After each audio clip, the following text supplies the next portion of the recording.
His hands were shaking.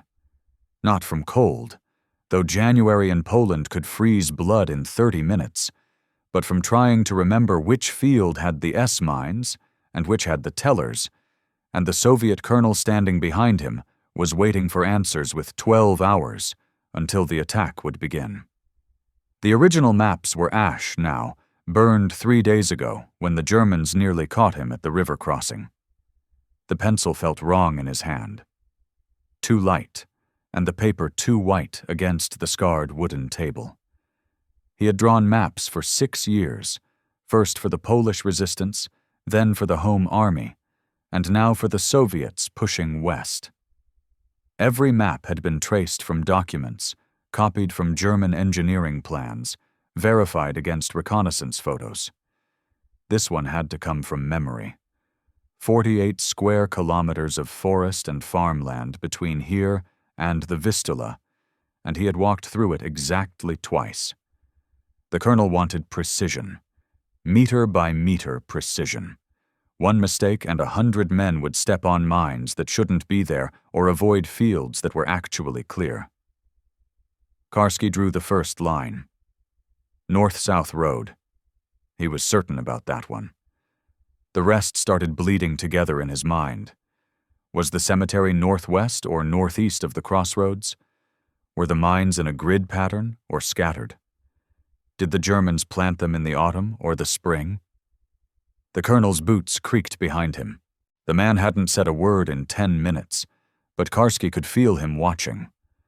The Red Army was 3 kilometers away, waiting for this map to tell them where to walk. The attack was scheduled for dawn, and dawn was 12 hours away, and Karski had maybe 6 hours before someone decided his memory wasn't good enough and shot him for wasting time. He closed his eyes and tried to reconstruct the terrain in his mind.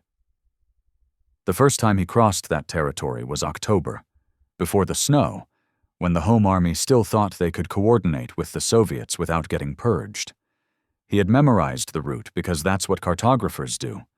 They see terrain in layers, contour lines, and reference points, magnetic north and true north. The second crossing was December at night, and he'd been running from a German patrol. Different perspective, different details. Now he had to merge both memories into something the Soviets would trust enough to send their infantry across. The door opened, and another officer entered, younger than the colonel, carrying a map case under his arm. He said something in Russian to the colonel. Karski didn't speak Russian well, but he caught 2 words: German and morning. The young officer unrolled a map on the table next to Karski's blank paper. It showed the same territory.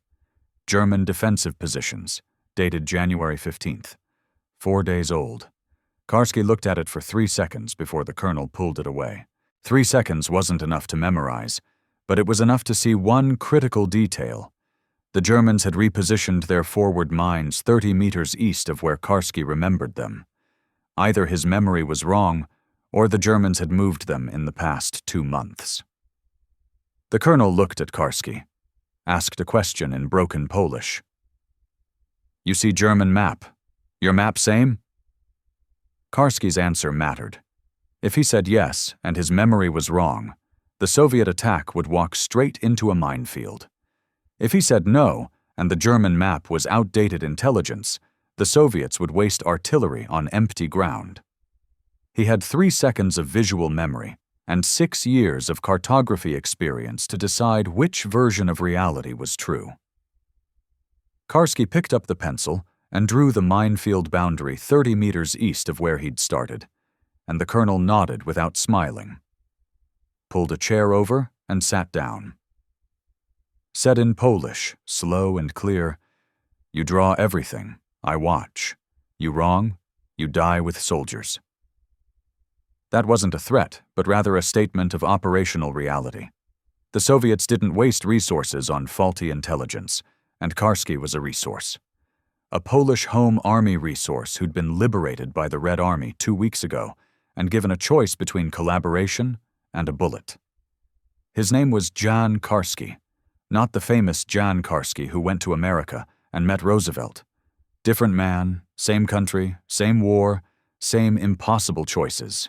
This Karski was 32 years old, trained in topographic survey at Warsaw University before the invasion, spent 5 years drawing maps for the underground, and now sat in a Soviet field headquarters trying to reconstruct German mine patterns from memory because the alternative was being useless and therefore dead. He drew the second boundary marking the east-west road with 3 farmhouses along it. 1 burned, 2 intact. The burned one was a reference point because destruction creates permanence. Buildings could be repaired or demolished, but a burned foundation stayed visible for months. The mines around the farmhouses were Teller anti-tank mines, buried 18 inches deep, pressure-fused for vehicles over 300 kilograms. He knew this because he'd watched German engineers place them through binoculars in October. The engineers worked in teams of 3, used metal detectors to check their own spacing, marked the perimeter with white rocks that were later removed. Karski had sketched it all in a notebook that was now ash. The colonel leaned forward and pointed at the farmhouses, said something in Russian. The young officer translated, "How you know mines there? You see?" Karski nodded and explained in Polish, which the young officer translated back. The colonel asked another question. "You see how deep?"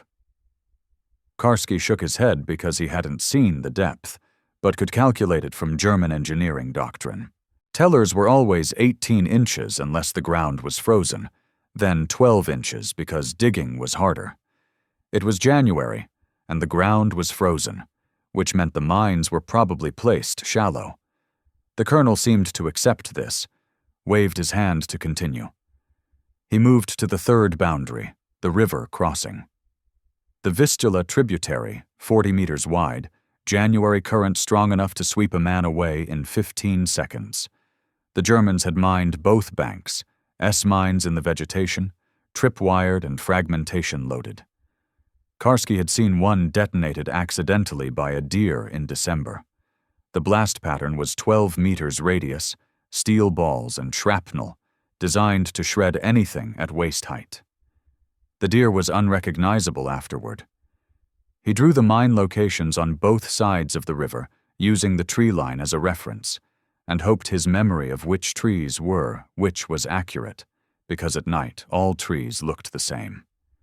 The colonel stood up and walked to the window where he lit a cigarette without offering one to Karski.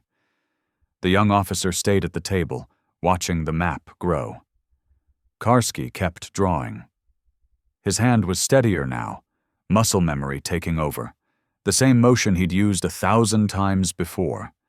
Measure, mark, connect. The problem was he had nothing to measure against except his own memory, and memory was reconstructive, not photographic. Every time he recalled the terrain, his brain filled in gaps with assumptions, patterns, probabilities. Was that tree 10 meters from the river or 15? Did the path curve left or right around the boulder? How many mines did the German team place in an hour? He'd counted their work once, written it down, burned the paper, and now had to trust that his brain had filed the number somewhere retrievable. The 4th boundary was the cemetery. This was where his memory got unreliable because he'd only seen it once, in October, during daylight, from 300 meters away through binoculars. The Germans used it as an observation post. Stone walls, clear sight lines, elevated position. The mines around it were defensive, protecting the approach, but Karski couldn't remember if they were placed in arcs or in a perimeter. He drew arcs because that's what German doctrine preferred for static positions.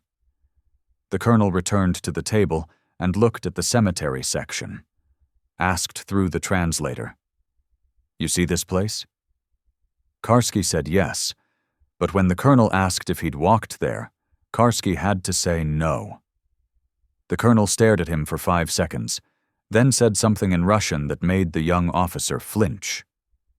Karski didn't need translation. He'd just admitted to drawing something he'd never physically verified. The colonel sat back down, pulled the German map from its case and laid it next to Karski's drawing before pointing at the cemetery. On the German map, the mines around the cemetery were in a perimeter, not arcs. Karski's memory was wrong. The colonel said through the translator, "You fix, or soldiers die." Karski erased the arcs and redrew them as a perimeter. His confidence cracked slightly because if he was wrong about the cemetery, what else was wrong? The farmhouses? The river? The first boundary he'd drawn with such certainty? He kept drawing through the 5th, 6th, and 7th boundaries. The map grew into a web of lines and symbols, each one representing a decision, a memory, a guess. The colonel smoked 3 cigarettes while the young officer took notes. Somewhere outside, artillery fired in the distance, Soviet guns pounding German positions 20 kilometers west. The sound was rhythmic, almost comfortable, because it meant the war was moving and Karski was still useful. By the 4th hour, his hand cramped. He switched to his left hand, drew slower, less precise, but kept going. The map was maybe 70% complete. The colonel brought tea without sugar. Karski drank it anyway because he needed something to keep his blood moving and his brain functioning. The tea was bitter and hot and tasted like metal, probably from the kettle, possibly from the water source. He didn't care, and drew the 8th boundary while drinking, one hand on the pencil, one hand on the cup, trying to remember if the German patrol pattern in December covered the eastern sector or the southern sector, because mine placement always followed patrol routes. The door opened again, and a different officer entered, older and wearing more decorations, definitely senior to the colonel, who immediately looked at the map and asked questions. The colonel answered in Russian. The senior officer pointed at 3 locations on Karski's map, asked something sharp and fast. Karski caught one word: proof. The colonel gestured at Karski. The senior officer walked over, looked down at him, said in perfect Polish, "You are certain of these positions?" Karski met his eyes and said, "I am certain of what I saw. I cannot be certain the Germans haven't moved them." The senior officer smiled slightly, said, "Honest answer, better than certainty." He left.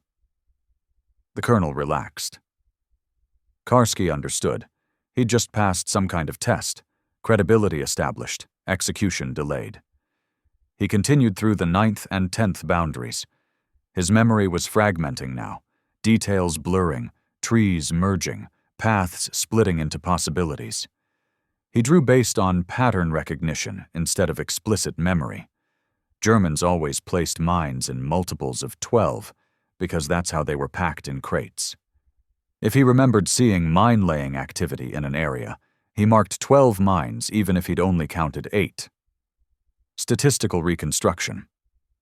The colonel noticed and asked through the translator why 12, so Karski explained the crate system, and the colonel nodded. Said something that translated as, "Smart. Germans are predictable." The 11th boundary covered the forest sector. This was the hardest part because forests have no reference points except trees, and trees moved with logging, storms, combat. Karski had walked through this sector in October, following a partisan guide who knew the safe paths. The guide was dead now, killed in November during a German sweep. Karski tried to remember the turns they'd taken, the landmarks the guide had used. A lightning-struck oak, a stream crossing, a clearing with a burned vehicle. He drew the path from memory, marked the mine zones on either side based on the guide's warnings, and hoped the guide's information had been accurate because Karski had trusted him completely and now had no way to verify anything. The colonel stood up and walked out of the room, then came back 5 minutes later with 2 more cartographers, Soviet military engineers with mapping tools and reference documents. They looked at Karski's map, compared it to their own intelligence, and asked questions. Karski answered as best he could through the translator, explaining his methodology, his confidence levels, his assumptions. One of the Soviet cartographers pointed at the forest sector, said something critical sounding. The colonel responded sharply. The cartographers left, and Karski understood. His map was being evaluated against Soviet intelligence, and if it contradicted too much, it would be discarded and he'd be useless. He kept drawing through the 12th and 13th boundaries. 6 hours had passed. Dawn was 6 hours away. The map was maybe 85% complete. The remaining 15% was territory he'd never seen directly, only heard about from other partisans, second-hand intelligence, rumors, probabilities. He drew it anyway because incomplete maps were useless maps, and useless maps meant useless cartographers. He marked these sections with dotted lines instead of solid lines, a professional notation meaning uncertain data, hoping the Soviets would understand the distinction. The colonel returned with food, bread and some kind of meat stew. Karski ate with his left hand, drew with his right, didn't stop working. The food was warm and filled his stomach and made him slightly drowsy, which was dangerous because drowsiness meant mistakes. He drank more bitter tea, kept drawing. The 14th boundary marked the open field sector, 2 kilometers of farmland with no cover. Perfect killing ground, definitely mined. He'd seen it from a hilltop in December, snow-covered and pristine, and remembered thinking it looked too perfect, too untouched, which meant everyone else thought the same thing and avoided it. The Germans would have mined it heavily. He drew a dense pattern of S-mines across the entire field, probably 200 total, and marked it as extreme hazard, recommend bypass. The colonel looked at this section and said through the translator, "We cannot bypass. Main axis of attack." Karski said, "Then you need artillery preparation, heavy, 30 minutes minimum." The colonel shook his head and said, "Artillery reveals position. We need surprise." Karski said, "Surprise or casualties. Choose." The colonel stared at him. Karski stared back. This wasn't insubordination. This was professional honesty. The colonel finally said, "We use smoke. Infantry moves fast." Karski said, "Smoke doesn't detonate mines."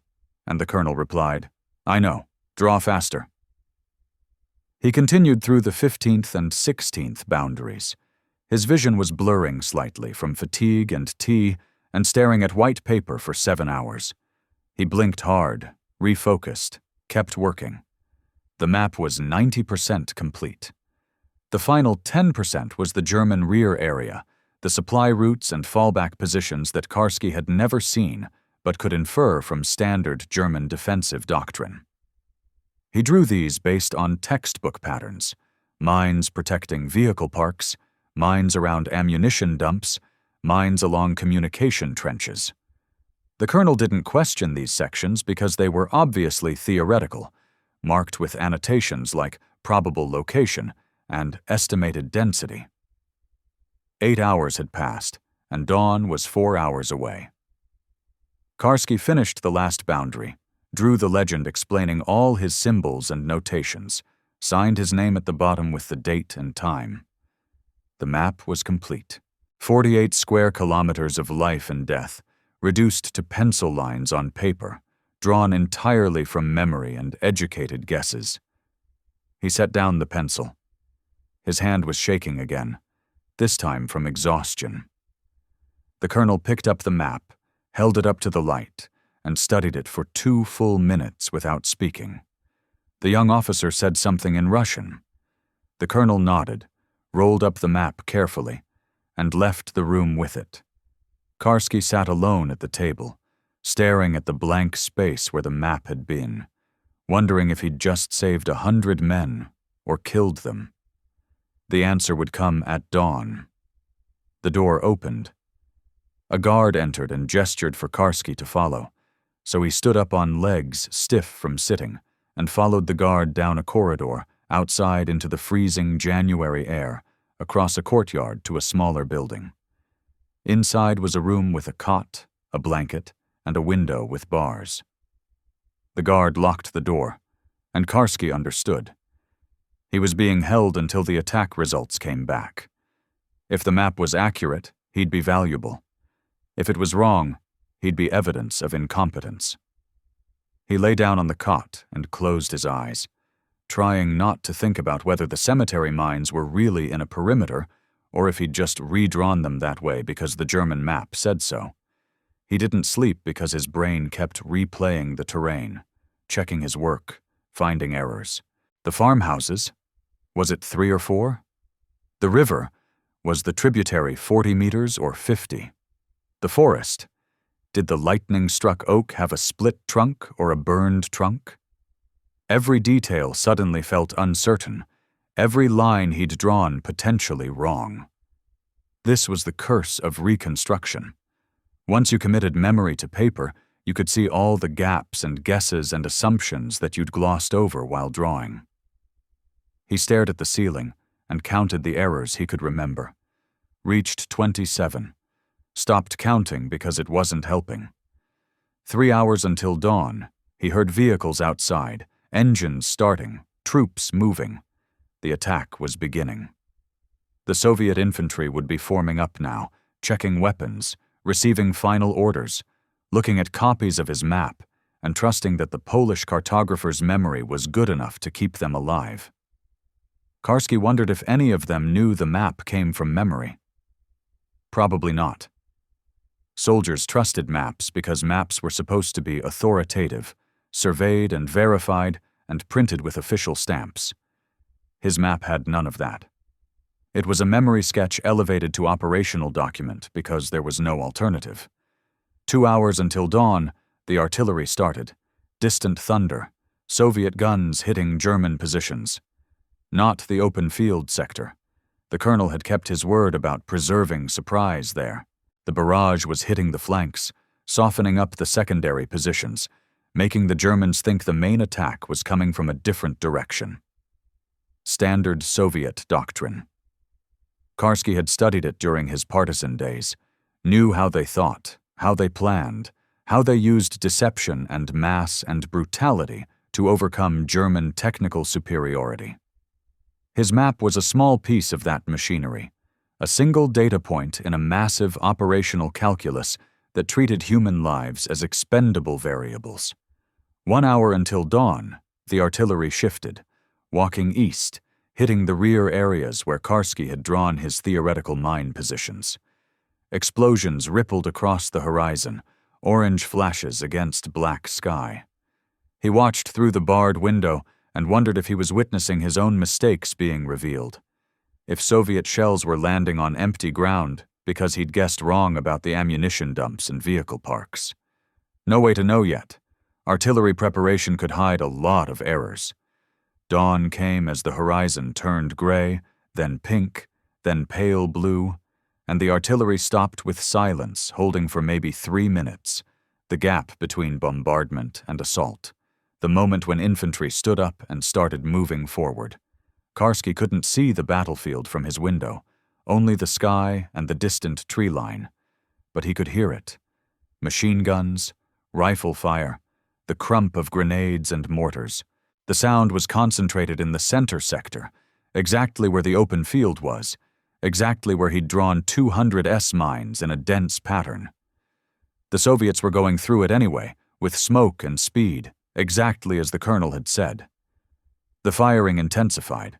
Small arms mixed with explosions, not artillery, something sharper and faster. Mine detonations. S-mines had a distinctive sound, a metallic crack followed by a whoosh as the canister flew up before exploding. Karski heard dozens of them, maybe hundreds, a continuous rippling sound like popcorn on a hot pan. The Soviets were triggering the mines. His map was correct. The field was exactly as lethal as he'd estimated. He felt simultaneously relieved and horrified, relieved that his memory was accurate, horrified at what accuracy meant for the men running across that field. The sound moved west. The Soviet infantry was advancing past the field, into the forest sector, toward the river.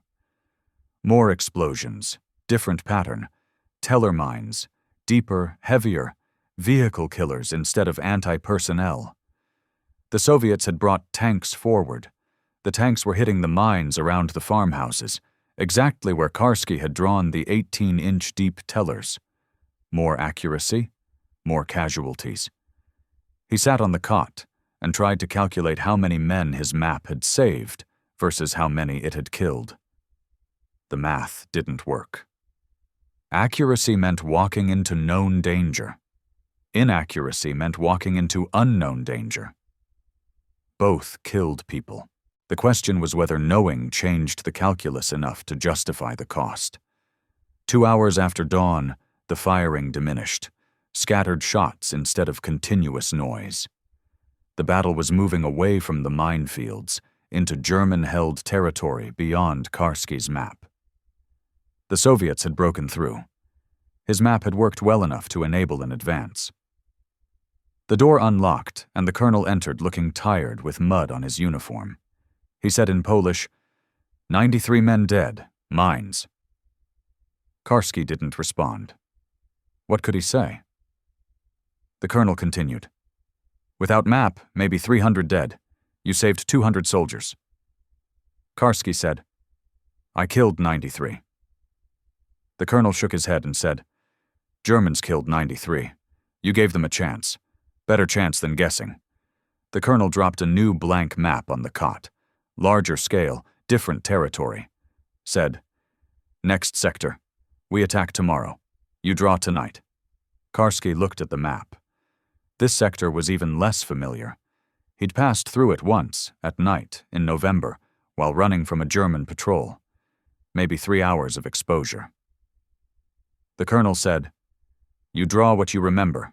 We compare with reconnaissance. Then we attack." He left and locked the door. Karski picked up the blank map and tried to remember what he'd seen in November in the dark while running for his life. This became his routine. Draw maps from memory, wait through attacks, receive new blank maps.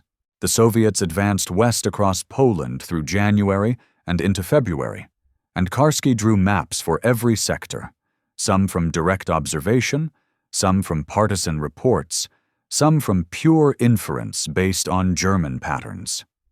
The accuracy varied. Some maps were 90% correct, while others were only 60%. The Soviets used them all because partial information was better than no information, and Karski's memory was the best source they had. The casualty numbers varied too, with good days meaning 50 dead and bad days reaching 200. Karski stopped asking for the numbers after the first week because knowing didn't change anything.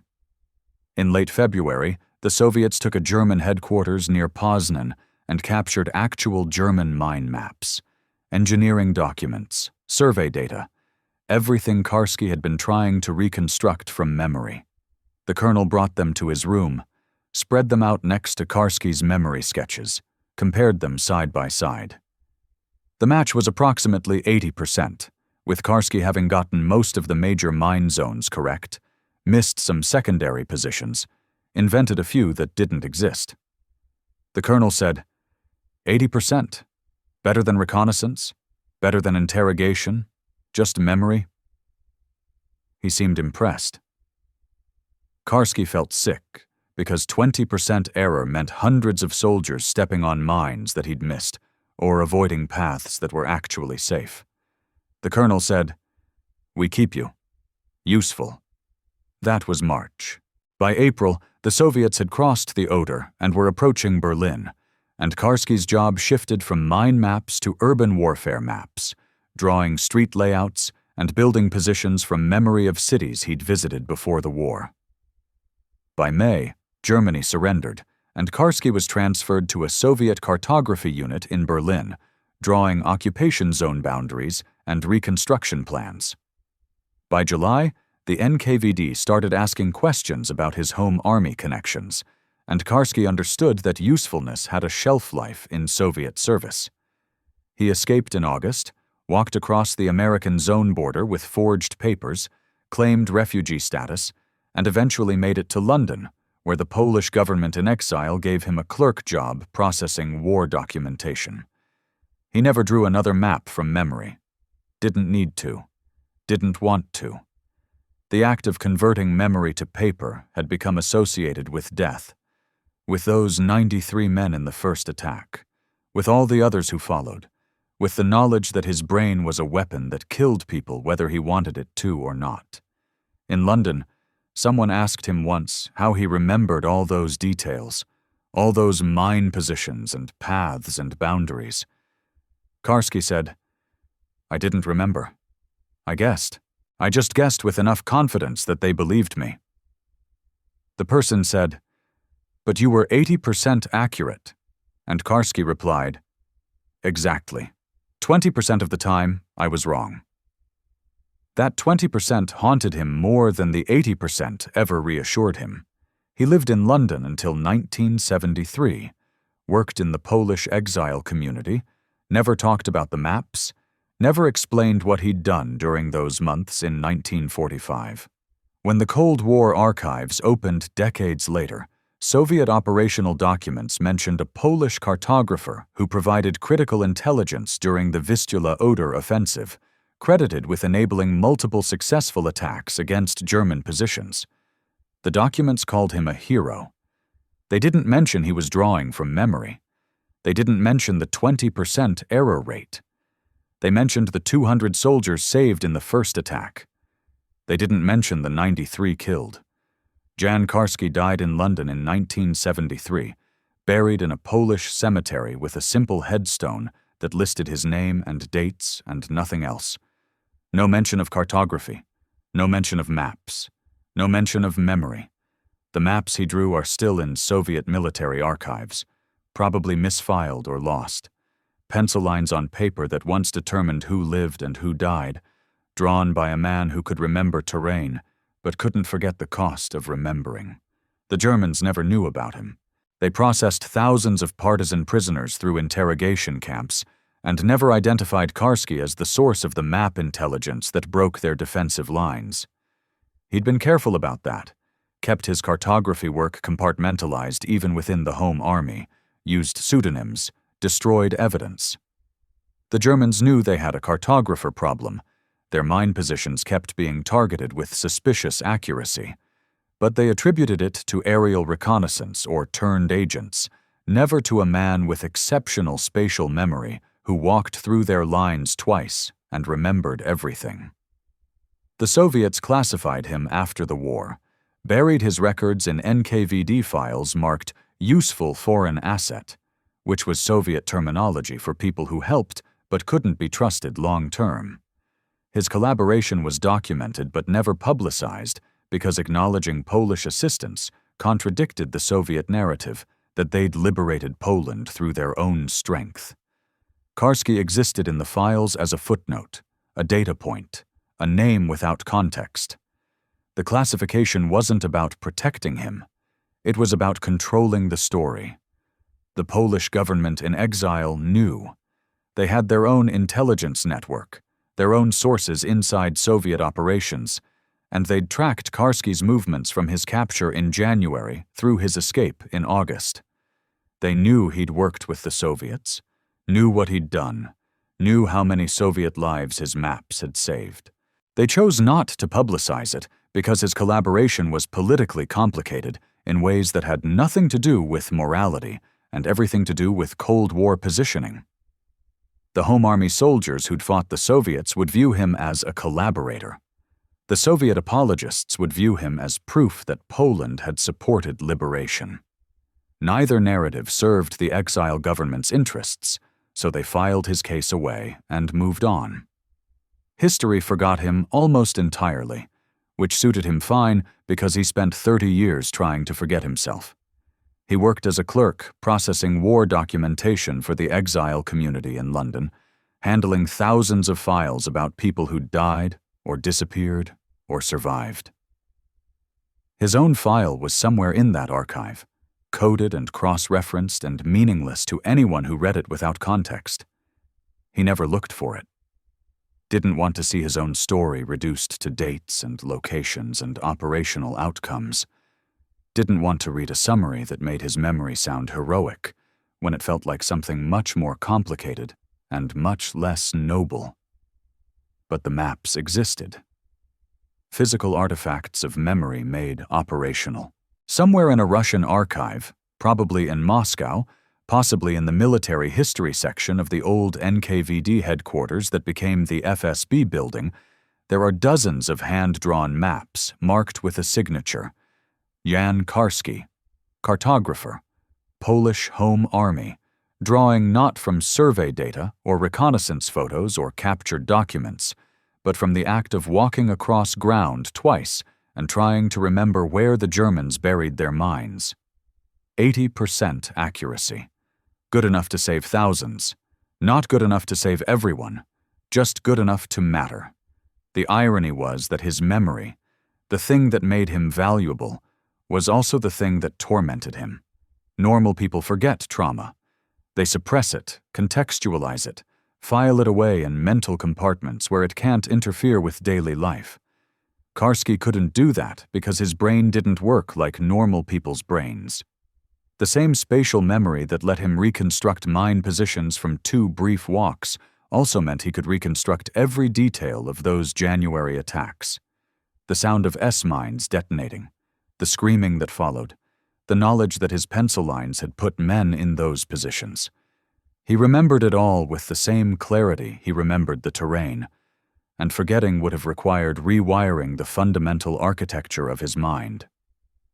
In London, he developed routines to manage the memories, walked the same routes every day, creating new spatial data to overwrite the old, avoided maps whenever possible, took buses instead of navigating himself, never looked at atlases or geography books.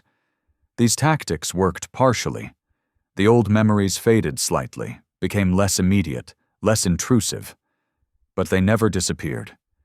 They were always there, waiting in the background, ready to resurface whenever he closed his eyes, or heard a loud noise, or saw snow falling in a pattern that reminded him of Poland in January 1945. Other Polish refugees in London noticed his peculiarities. The way he avoided conversations about the war, the way he never gave directions even though he clearly knew London's street layout, the way he flinched at certain sounds, firecrackers, car backfires, construction explosions. They assumed he had normal PTSD, normal survivor trauma, and they were right. But they didn't understand the specific mechanism. Karski wasn't haunted by what he'd seen. He was haunted by what he'd remembered, which was different. Seeing trauma creates memories. Remembering trauma creates responsibility. The difference mattered to him, even if nobody else understood it. He married in 1949, a Polish woman named Maria who'd survived Ravensbrück. She understood trauma in her own way, had her own nightmares, her own avoidance patterns. They had an unspoken agreement never to discuss the war in detail, never to press each other for stories or explanations. This worked for a while. They built a quiet life in London, had 2 children, maintained connections with the exile community, attended church on Sundays, celebrated Polish holidays with other refugees. From the outside, they looked like a normal immigrant family. From the inside, they were 2 people carrying enormous weights and trying not to let those weights crush their children. Maria died in 1967. Cancer, age 52. The funeral was small. The priest gave a standard eulogy about suffering and survival and faith. Karski sat in the front row and thought about how the priest had no idea what suffering actually meant, no idea what survival cost, no idea that faith was sometimes just the absence of alternatives. After the funeral, his children asked if he wanted to talk about their mother. He said no. They asked if he wanted to talk about the war. He said no. They asked if he wanted to talk about anything. He said no. They stopped asking. The final 6 years of his life were solitary. His children visited occasionally, brought grandchildren he barely knew, tried to maintain connection with a man who'd become increasingly remote and uncommunicative. He spent most of his time walking through London parks, tracing patterns in his mind, mapping the city in layers of memory that had nothing to do with war or death or responsibility. This was his final tactic for managing the old memories: bury them under new ones, create so much spatial data that the Poland stuff got filed deep enough to be mostly inaccessible. It worked better than his previous tactics. By 1973, he could go days without thinking about the maps, weeks without dreaming about mines. He died in October, heart attack, found in his flat 3 days later by a neighbor who noticed the uncollected mail. The funeral was smaller than Maria's. His children came, a few old Polish refugees, a priest who'd never met him, no military representatives, no government officials, no recognition of service. His death certificate listed his occupation as clerk, no mention of cartography. The obituary in the Polish exile newspaper was 2 sentences. Jan Karski, age 60, died October 11th in London, survived by 2 children and 4 grandchildren. No mention of the war, no mention of maps, no mention of anything that mattered. His children cleared out his flat and found nothing related to his wartime service. No maps, no documents, no letters, no photographs. He'd destroyed it all or never kept it in the first place. The only unusual item was a drawer full of blank paper and unused pencils, which his children threw away because they didn't understand the significance. Those pencils represented 30 years of not drawing, 30 years of refusing to convert memory into lines on paper, 30 years of keeping spatial data locked in his brain, where it couldn't hurt anyone. The headstone in the Polish cemetery in London was simple because his children didn't know what else to write. Jan Karski, 1913–1973. That was it. No epitaph, no description, no summary of a life. His son had suggested adding cartographer, but decided against it because their father had never talked about that work, never seemed proud of it, never wanted it mentioned. So the stone stayed simple. Just a name and dates. A person reduced to the minimum necessary information, which felt appropriate for a man who'd spent the last 3 decades of his life trying to minimize his own existence. The Soviet colonel who supervised Karski's work wrote a report after the war, declassified in 1991, that included this assessment. Subject displayed extraordinary spatial memory and technical competence, provided actionable intelligence under extreme time pressure, recommended for commendation. The commendation never happened because Karski fled before it could be processed. The colonel died in 1956, never knowing what happened to his Polish cartographer. The young translator who helped during those first sessions survived the war, became a professor of military history in Moscow, and in 1968 gave a lecture about intelligence gathering during the Vistula offensive. He mentioned the cartographer who drew maps from memory but couldn't remember his name. A student asked how accurate the maps were. The professor said, "Accurate enough. That's all that mattered." The student asked what happened to the cartographer. The professor said, "I don't know. He disappeared." The student asked why.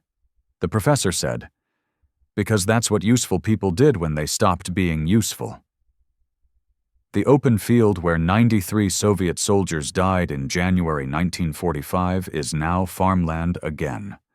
The mines were cleared in 1946 by German POWs. The farmer who owns it doesn't know about the battle. The field grows wheat. Nothing marks the spot where Karski's memory translated into casualties. No monument, no plaque.